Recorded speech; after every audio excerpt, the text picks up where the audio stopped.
Hello, welcome to episode 2 of the BugSpeaks podcast. I'm Kumar, and with me, as usual, is Deb. So today we wanted to talk about the microbiome market in India.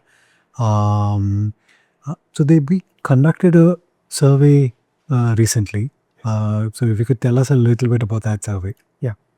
So this episode we are going to discuss about the microbiome market and the survey that we conducted, Kumar, as you know, was basically to see how much of awareness is there on the topic of, if not microbiome, gut health and related stuff, right? This survey was published in ET Health World, and some of the outcomes were startling. Why I say startling is because we were not expecting that kind of awareness in especially Gen Zs and millennials. We found that more than 90% of the people surveyed knew about the impact of gut health in their wellness and health. And out of that, more than 80% knew that it has a link with their mental health, which was surprising because as we all think that gut health is related to gut related issues, right? But people surprisingly knew about the importance of good gut health, and which is good gut microbiome to be precise, and their role in their mental well-being. 30 to 40% of the people also knew about the relation of good gut health with their skin health. And since we are going to launch our skin microbiome test very soon, I think this combination of gut skin axis, we can talk about that in detail later in the next episodes in general. But yeah, so the microbiome survey did give us those insights which we thought in terms of the awareness was lacking. But having seen those insights, I still think that the microbiome per se, information about probiotics, prebiotics, there's a lot of misinformation also happening in this domain. So we need to clear those out. And I think this is one of the important fora that we can utilize to clear those misinformation. So yeah. Well, talking about knowledge dissemination, I think there was one paper that you wrote right during COVID where we showed the gut lung axis. Correct. And it was, I think, the most downloaded paper Yes. in that year. So I think it's not only making the information available to the lay public, but also to other scientists around the world that how the microbiome impacts different aspects. So I think the awareness in general is going up, Yes. both in the science community, in the doctor community, as well as in the general public. Yes. Keeping that in mind, wanted to talk about the microbiome market. So from where we started off, at that point of time, a lot of biohackers were the ones looking at the microbiome space. One of our really good friends, Shiva, Yes.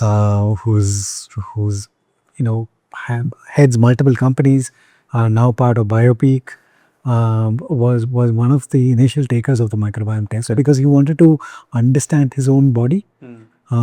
He's in his 40s but behaves like a 20-year-old. Yes. Supreme athlete. Wanted to understand his own body, see what he can do to make things better. And the initial test takers were all kinds of biohackers. And we see a lot of that community of biohackers. Correct. Anyone in particular that comes to your mind? Yeah, if you remember, Kumar, when in our previous website, so the journey started, the microbiome test that we launched, BugSpeaks, was in, I think, 2017. And of course, at that point of time, the price was high. We wanted to democratize the test. So even at the cost of our margin, we brought down the price considerably. And if you remember, we had a package where we encourage people to test their microbiome every month. And I think although the price was quite prohibitively high at that point of time, there was one person who had taken that test. So I think we needed more of those biohackers to look at their overall system of health and microbiome plays a very important role there. I think in India, the evolution of biohacking or the biohackers is considerable.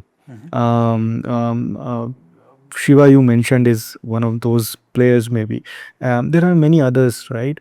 And they just want to plug in the microbiome data along with their other metabolite and the known biomarkers data and see how things are changing. And again, with the advent of the digital tools, um, and AI, again, I think people are plugging in their data and asking the AI model to to find out what is happening. So biohackers in India, the market in India, because of people like the biohackers, is creating a lot of buzz, and I think which was not there 5 years back or 10 years back. So this will also slowly help evolve this field, create more awareness, because the biohackers are someone who are taking a kind of risk by taking in the new age tests and plugging in and seeing how they work.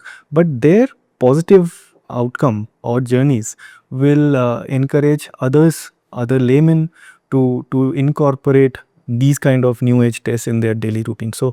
Um, so so so that I think is again a very important cog in the wheel of the microbiome market in India. And talking about that, since biohackers are important, what is also important is the advent of wellness companies. Because if you don't have these wellness companies coming up with new age, tests, I will not call it diagnostics, but tests, then the biohackers can't do anything about it. So your experience on the different kind of wellness companies that you see in the Indian market, some of them are really interesting, right? So if you can share some light So on that. I'll start off one with is both into the biohacking space as well as in the wellness space, which is ultra human. So we've done a study together with them, and hopefully the publication will come out towards the end of this year or maybe early next year. It should be out. It's interesting to see correlations between continuous glucose monitoring and microbiome. Maybe in the future we'll see a lot of the ring data coming in with the microbiome, and you'll get to see pretty interesting insights over there. From early data that I've seen, it looks very promising. I mean, the CGM itself may be able to predict how good your microbiome is, and whether need to go deeper into understanding your microbiome. It can start giving you indications over there. So that's one kind of a wellness company which is doing a lot of the biohacking as well. But there are a few others which combine genetics, metabolites, all of that together, and form a holistic picture of what's happening in the body. We are working very closely with a company called BioPeak. Right from its inception, we're looking at the metabolite data. When I say metabolite, it's all the organic acids that you see either through urine, through stool samples, through oral cavities. Combine that with the genetic data that is coming in, add the microbiome layer on top of it, and then get a holistic digital twin of a person's body, and then from that try and see what are the influences that can be drawn. There are a few other wellness companies which are very specific. They're just taking blood biomarkers, your traditional blood tests, adding the the microbiome data on top of it, and seeing what kind of nutrition that can be provided. And it's these companies that are actually looking to see if supplements can actually bring about a good change in your health. So if you can share a little bit about the supplements and the supplement markets. That's out there. So I was going through some market research reports recently, and very surprisingly, the supplement market in India is supposedly upwards of $50 billion. And it's not surprise, to be very frank, because when we say supplements, it incorporates so many different things. It's not only the vitamins. People earlier, 10 years back, it was only vitamins. Now you have in the supplements, you have those micro elements incorporated. You also have these probiotics, prebiotics. Although probiotic, we will touch upon that later. But the supplement market in general is pretty big. And one of the reasons why, and we will take a little bit credit as a company which created this segment of gut microbiome, the role of fiber in gut health. And it is the work of companies like ours which now has led to awareness amongst people, where people are now being recommended, or they are themselves taking a lot of fiber in they're incorporating fiber in their diet. There's also a very big company which advertises a lot on how the fiber can reduce your blood sugar. So with their amino acid mix, they're also putting a prebiotic fiber containing stuff. And we have also worked with a major company in India. We have done their microbiome studies, and we have seen some very interesting results on the clinical trial that we were part of, and we have published few papers also with them. And so their probiotic mix or probiotic prebiotic mix gave very interesting data in terms of how those amino acids are getting absorbed in the body with or without their kind of mix. So I think what microbiome is doing in this supplement market is to give more evidence of how the supplements can be of help to an individual with a certain disease or certain condition. They might not be used therapeutically to cure a disease, but as the name suggests, a supplement. So basically, supplementing the clinical regimen that the doctors would have given that person. So yeah, so supplement market in India is big, very very big, and microbiome is pushing that market to become bigger, because with the evidence and the data that microbiome can provide, these supplements can really go big. And in that supplement market, Kumar, I think probiotics play a very important role. And we've had some experience in this domain. So if you can shed some light on the probiotics per se in this total overall market. So I I can only look back and see the evolution that we have made in this journey. I remember when we first started this off, we didn't believe in supplements. We wanted to say nutrition only, and only that can help everything. But with a lot of evidence, we have now been convinced that supplements also play a crucial part in a person's health and well-being. Um, so probiotics are nothing but beneficial bacteria that can be either put into powders or capsules, and you can consume it. Usually, these beneficial bacteria are present in fermented food, so you will definitely get it in curds or fermented rice like kanji and all of that. You will have a lot of these good beneficial bacteria in it. What is now coming out as probiotic supplements is you are getting these bacteria, putting it into a capsule and giving it. FSSAI in India allows for about 30 probiotics that can be sold as a supplement. In our last episode, we were talking about how there are anywhere between 1,500 to 2,000 different organisms in the gut. Only 30 of them can be got through supplements, but these are known to be beneficial, are known to improve health and impact health in a big way, and thereby have been allowed to become supplement. Do probiotics is an old science. I mean, people have known about it for a long time. Ancient them. Yeah. There have been supplements, probiotic supplements, for the longest time. I think there's a Yakult has done a lot of service by promoting probiotics in the Indian market. The awareness of the probiotics is also increased. because of that. And then there's been multi other companies that have been doing probiotics for the longest time. There's also probiotics in the clinical space. I mean, although it's a supplement, there's also probiotics that have been sold to patients in the clinical space.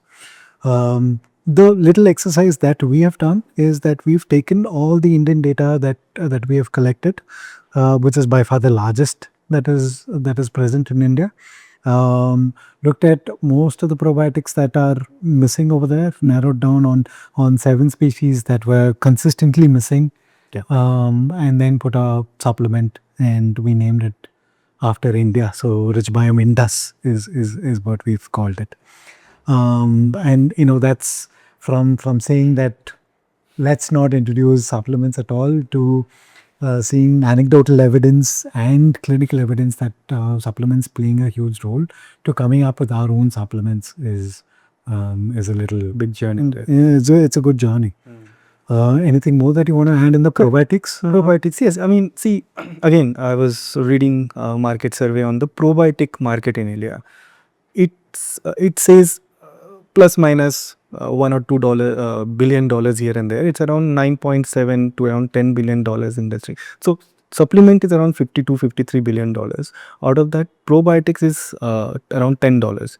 So which is pretty big in terms of the market of probiotics per se, and also part of the supplement market. If you see, it takes a big chunk. Talking on our journey, Kumar, since you touched upon how we came up with Indus, I think it's important that we share this with our audience here.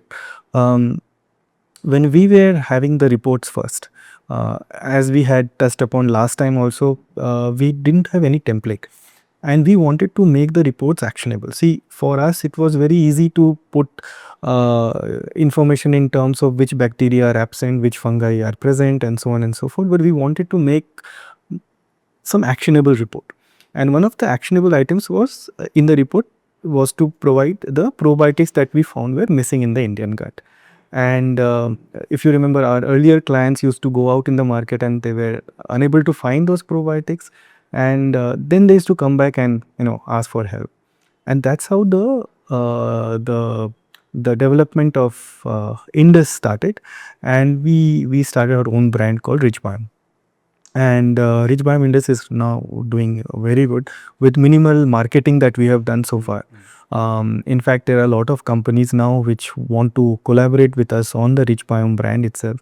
And since we are talking about probiotics, let us also tell our audience that on the Rich Biome, we are going to bring so many new probiotic formulations or combinations for different traits, different conditions, probiotics for elders, and all these products that we are building or developing are based on either microbiome science or microbiome data. So that differentiates our brand and our kind of offerings from most of the offerings that are there in the market. The market in India, because the topic is microbiome market in India, and these are enablers basically. The probiotics, the prebiotics that we talked about, the wellness companies, the biohackers, and these are all enablers which are enabling the microbiome market to slowly take the speed and go to the next level. We are envisioning a future where the microbiome tests will be the go-to tests for any kind of ailment, because as we know, microbiome has been linked with a lot of diseases, and it's just a matter of time where the clinic and the diagnostic space picks up the microbiome test. When I say microbiome, it's not only gut. It can be skin, it can be vaginal, it can be oral. So based on the experience that we've had on this journey, where do you see the clinical and the diagnostic space taking up the microbiome story? So I think there were many years that we've gone, spoken to clinicians, doctors, hospital owners, talking to them about the microbiome science. Though response to the science has been good. I mean, people understand the value of the science, but I think a lot of the clinicians usually would struggle as to what is it that I give to the patients. I mean, I can't tell them, please go home and have a good diet. And so initially, what we were doing is we were training nutritionists on the doctor's board, and helping them out with how to interpret a report like this, how to take our nutritional guidelines, take all other inputs that they're getting from the patient, and to give them diet charts, and help them in their journey. But the doctors needed more, and there are two things that came about with this test. One is from microbiome testing and profiling. You know exactly which probiotics that are missing, and so the doctors now have an option to prescribe probiotics that they think is the most ideal for that patient. So this could be probiotics that they have tested before and they've used in many other patients before. They can do that and prescribe that.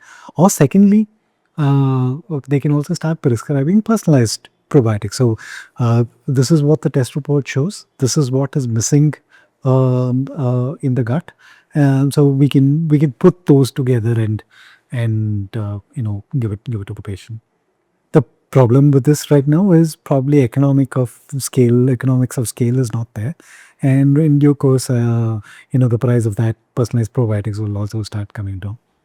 So we've actually gotten to this level in the clinical and diagnostic market. But there's more to it, right? I mean, there's in the future episodes we'll be talking about how the microbiome plays a role in each specific disease. But now clinicians are beginning to adopt this, and are beginning to see value in giving this. But more importantly, they're now beginning to understand what is the actionable item in terms of therapeutic that they can give to the customers, from gastroenterologists to oncologists to functional medicine doctors to gynecologists. Everybody are now beginning to understand where the microbiome science is heading. But this is incomplete without the diagnostic chains coming to board. I mean, there are only X number of clinicians that we can reach out to. The diagnostic chains are the ones that are the last mile, delivery for these doctors. And I think you've been interacting the most with all these diagnostic chains. What is it that you're hearing from them? Yeah. Very interesting, Kumar. I mean, in our earlier part of our journey, I'll just share one small example with the audience here.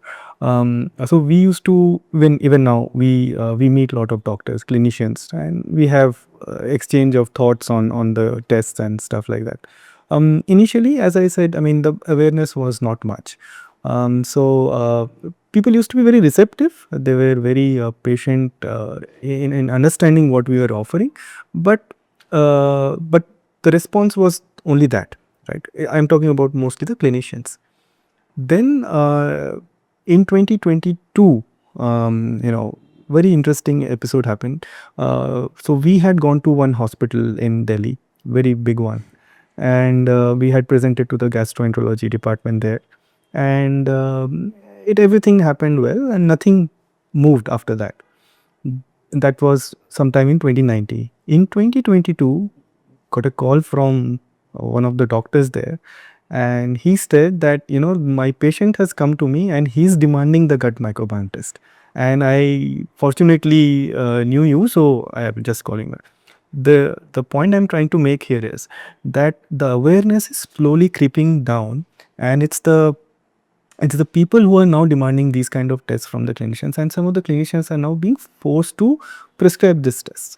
Not in a negative way. I mean, they also understand. See, many of the diseases, chronic diseases, sometimes clinicians hit a wall. They need some alternative, point of view. if not alternative, they need a supportive point of view. Like for example, there's a disease where the clinician suspects that this might be the causative organism, or there might be something called as dysbiosis happening, but he does not have a tool to show that to the customer or his patient. These kind of tests basically provide that tool. So it's a supportive tool rather than an a tool which is going to be against anything. So that's how the market is evolving. Talking about the diagnostic chains again, earlier we used to knock on the doors of lot of these these diagnostic companies, and I mean, of course, they would also need to feel the pulse of the market and then respond. Now they are coming to us. We are already working with three of the topmost diagnostic companies in India, and as we speak there are two more on the line. The idea is not to showcase what we have done, but the idea is to show that even the diagnostic companies are feeling the need or the urge, because they are getting a lot of queries from down below, right?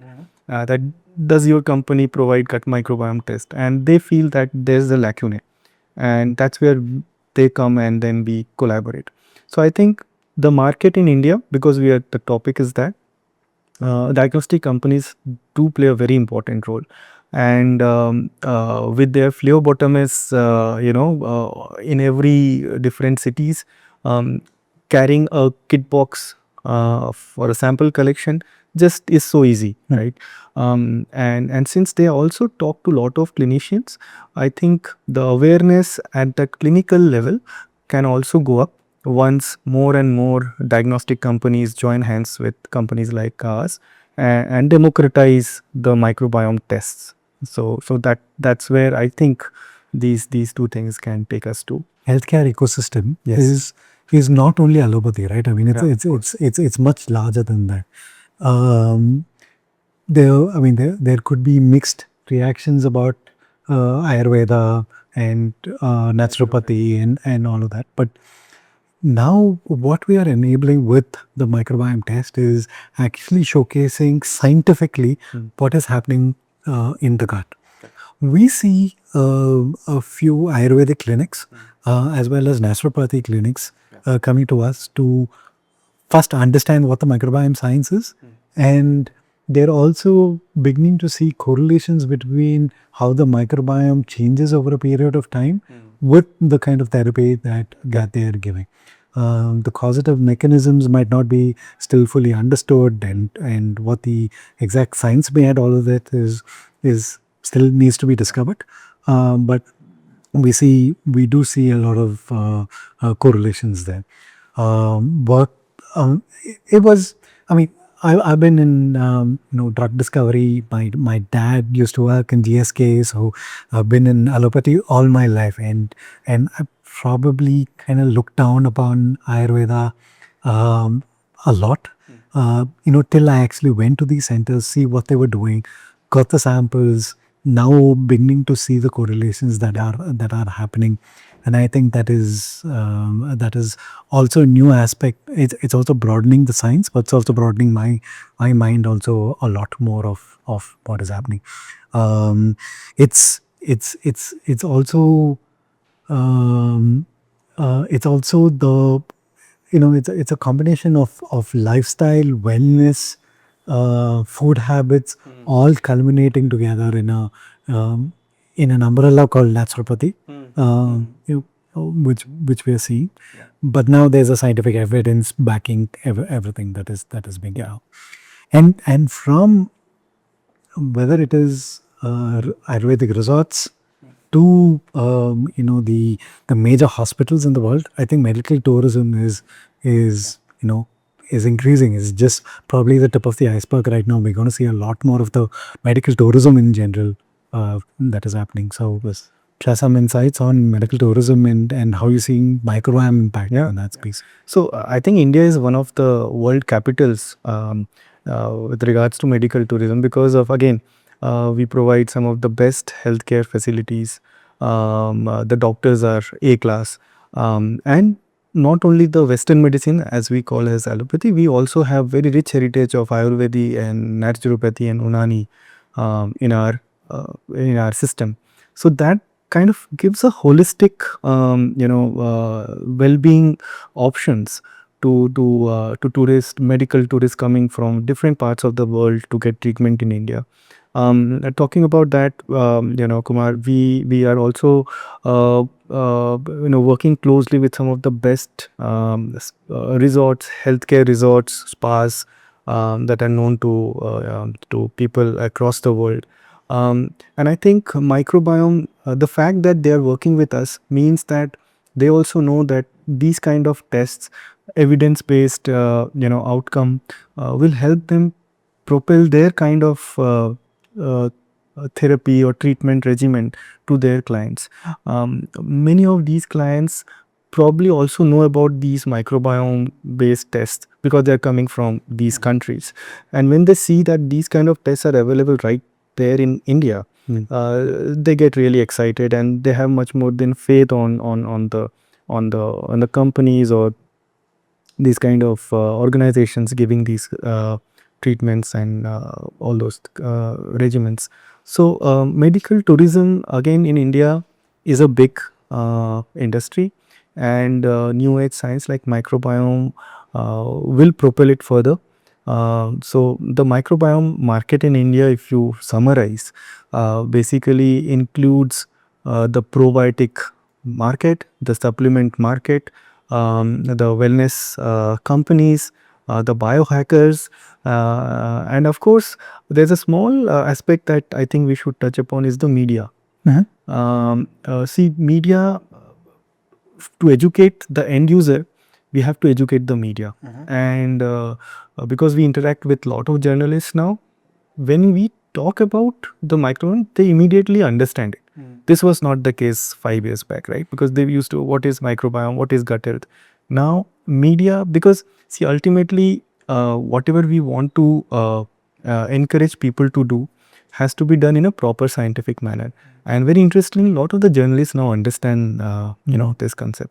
So, yeah, so putting all these factors together, I think the microbiome market in India is good. I will not say it's booming, but it is in that stage. Yeah, I want to add three more industries to this. As in, as we talk, more and more industries are coming to mind. One is, with few of the projects that we have done, which was a little surprise that the industry wants to do microbiome research. So whether it is developing new products for them or understanding why their product is working, clinical studies and clinical trials. So I think that market is also evolving, and that will be a very big and significant market going forward.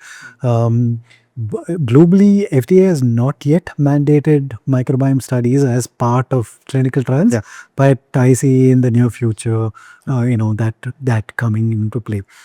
Without even a mandate coming from FDA, I see a lot of the pharma companies already starting to do microbiome studies in their clinical trials.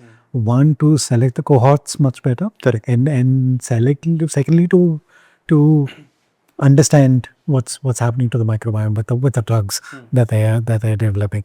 I think in one of the future episodes, we'll be talking about pharmacomicrobiomics, which is such a new and interesting world that even we feel overwhelmed looking at it. But that's a very interesting case. So even in India, I think the clinical research organization and the clinical study market itself, it's at its infancy right now, but it'll become quite big.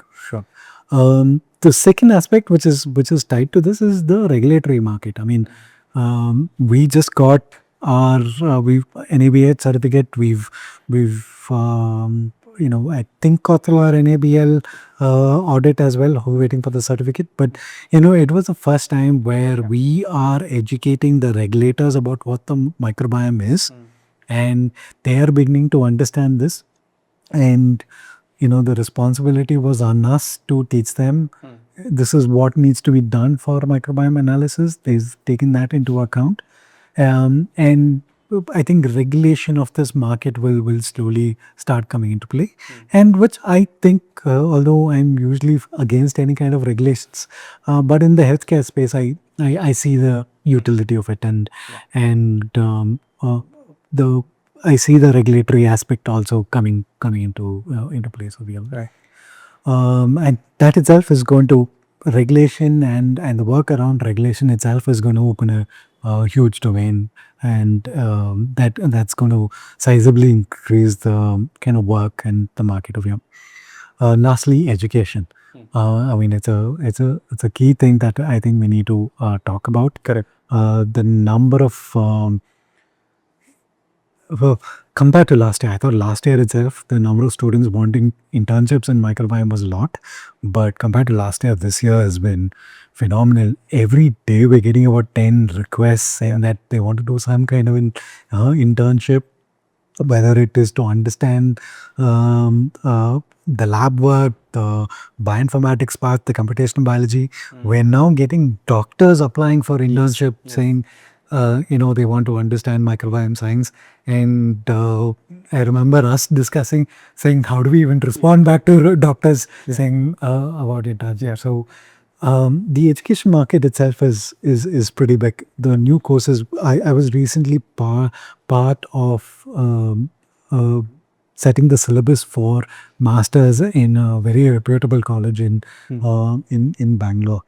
And we were going as an industry partner. We were going back and forth as to how much of microbiome needs to be included. Unfortunately, there's only so many number of hours that's there in coursework, and you need to want to include so many things. But the college was insisting that microbiome is going to become a huge domain, and at least one or two units have to be taught on the microbiome. So I think even from an education point of view, this is going to be a huge market. Any more that you can think of that you can add to this? No, I think we have covered most of it. And as I said, I mean, the microbiome market in India, when we started and where we are now, has tremendously gone ahead, right? I mean, starting from the buzz that it created in the students, to the buzz it created to the millennials and Gen Zs and Gen Ys. So I think the market is going to boom. We will see microbiome tests and the solutions that come out of the microbiome research would be the go-to kind of thing in the near future, with all the different disease areas that the humanity knows. And I think this is the right time where we touch upon our next episode, Kumar, where I think we will be talking about microbiome and disease. So with this, I think we come to the end of this episode, and in the next episode, we are going to talk about microbiome and their impact in various diseases. Thank you and goodbye.